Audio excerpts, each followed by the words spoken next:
Dieu nous aide, Dieu veille, mais on doit investir. Aimer, c'est donner, et vraiment donner le meilleur.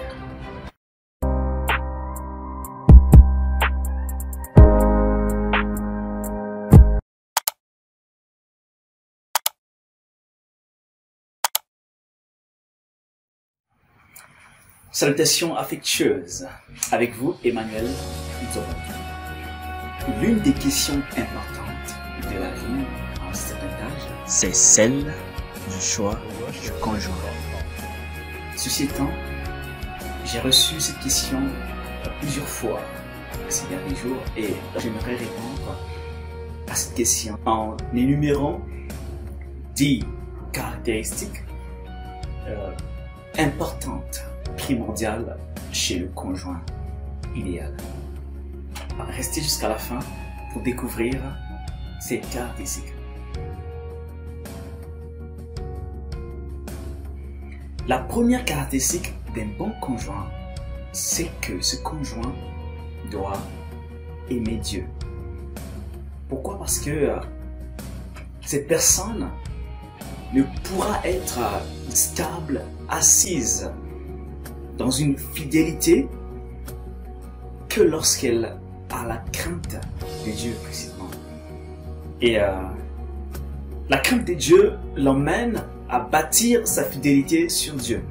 Et donc, elle ne pourra pas se permettre d'être dans le mensonge parce que Dieu voit tout. Elle ne pourra pas être infidèle parce que Dieu voit tout. Alors lorsqu'on place sa fidélité sur Dieu, là on peut vraiment être un conjoint idéal. Et là on peut être cette femme de Proverbe 31, cette infirmière, cette femme idéale, ce bonheur pour son mari. Parce que avoir une femme, c'est trouver le bonheur, dit la parole. La deuxième caractéristique d'un bon conjoint, c'est que ça doit être un conjoint qui te challenge intellectuellement. Je ne dis pas qu'elle doit être une femme qui a fait beaucoup d'études, ou bien un homme qui a fait beaucoup d'études, mais une personne avec qui tu peux échanger des projets, des choses importantes de la vie. Une femme avec qui tu peux discuter des sujets essentiels pour bâtir, disons, une union meilleure, bâtir des fondations meilleures pour la bonne marche de votre couple. La troisième caractéristique d'un bon conjoint, c'est que ce conjoint doit être honnête et sincère. L'honnêteté et la sincérité sont des caractéristiques primordiales, indispensables pour tenir précisément un couple. Il faut qu'il soit capable de te dire que ici tu n'aurais pas dû faire cela, que là tu n'aurais pas dû faire telle chose ou peut-être telle autre chose. Ce conjoint doit être capable de te montrer, disons, le meilleur chemin, ce que tu dois faire, ce qui est bien pour toi. Donc, il doit être sincère pour dire la vérité. De même, un médecin ne peut pas soigner sans toucher dans la plaie. Mais après avoir soigné, cela apporte du bonheur encore dans le foyer. La quatrième caractéristique, ton conjoint doit être une personne qui se compromet facilement. Ici, je ne parle pas de la compromission, d'être instable, accepter toute chose, non. C'est que cette personne doit être une personne qui veut changer.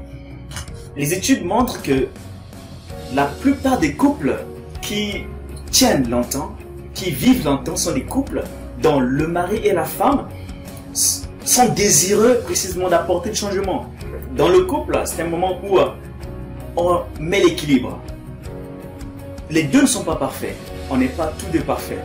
Mais pour mettre l'équilibre, il faut que chacun reconnaisse précisément ses fautes, ses défauts. Oui, on marie les défauts, mais il faut reconnaître ses défauts pour pouvoir être capable de les changer. Et pour les changer, il faut d'abord aimer cela. Il faut aimer le changement. Et les couples qui durent sont des couples qui aiment le changement. Par exemple, je suis une personne qui n'aime pas la musique, par exemple, mais mon mari aime la musique. Bien, je suis une personne qui aime dormir dans le noir, mais mon mari aime la lumière. Vous voyez, donc ce sont des choses comme ça.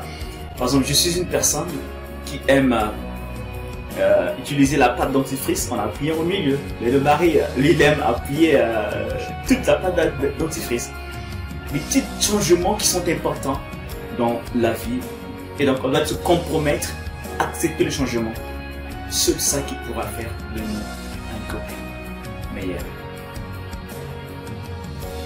La 5e caractéristique d'un bon conjoint, c'est qu'il doit être amoureux.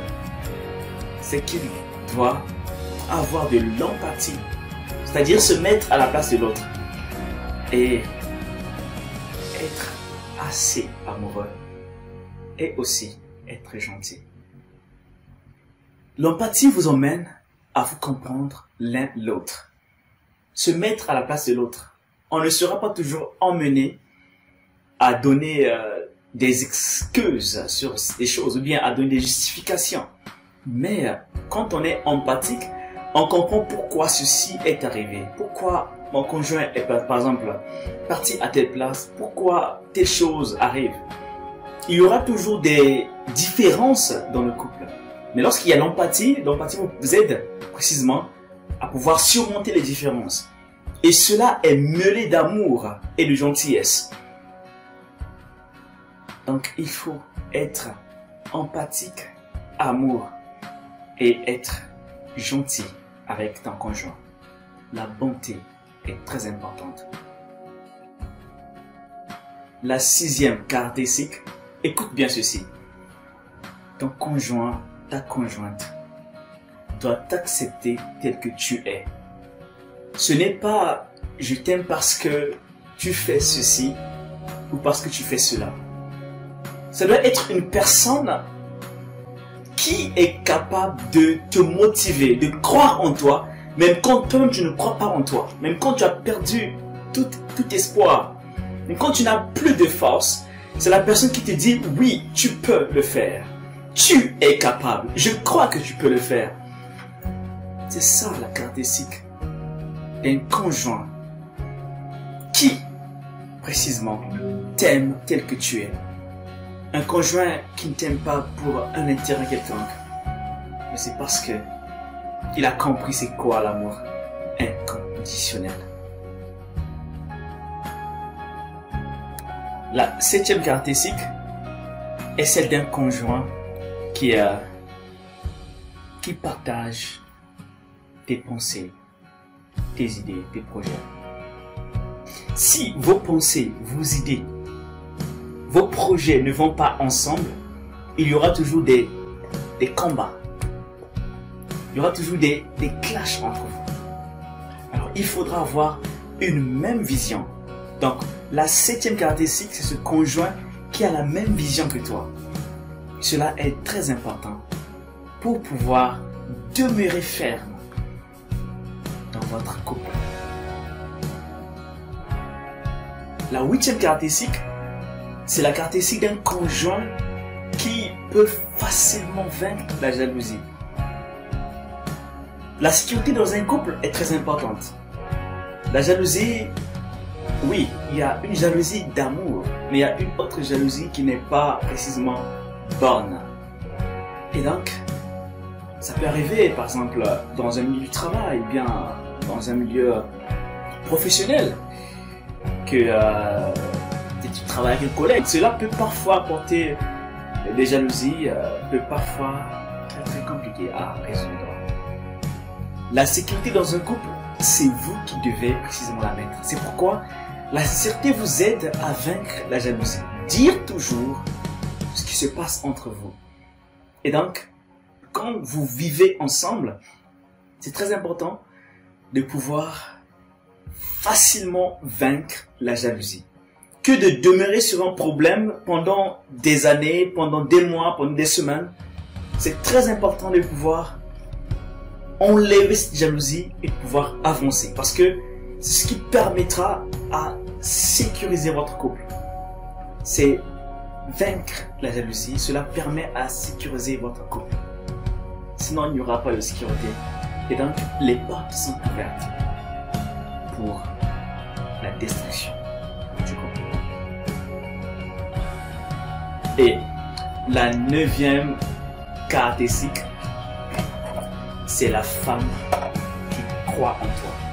Cette femme-là qui croit vraiment en toi, qui peut te motiver, qui peut vraiment être là pour toi. Cet homme qui t'aide à donner le meilleur de toi-même. Un homme qui, en fait, sort en toi le meilleur. Je me rappelle cette phrase qu'une personne m'avait dite. Je veux cette personne qui m'aidera à sortir le meilleur de moi. C'est-à-dire, lorsque tu étais seul et lorsque cette personne est arrivée dans ta vie, on voit la différence, on voit que oui, il a apporté du nouveau en toi. C'est ça parfaitement. On voit cette personne qui t'a encore élevé. Donc, le meilleur conjoint est celui qui, précisément, est celui qui supporte tes objectifs, qui porte tes projets. La 10e caractéristique, c'est celle-ci. Un conjoint, une conjointe qui ne garde pas rancune. Le mariage parfait n'est pas l'union de 2 personnes parfaites, mais 2 personnes qui se pardonnent. L'étude montre que les personnes qui pardonnent facilement sans condition vivent plus longtemps que celles qui ne pardonnent pas.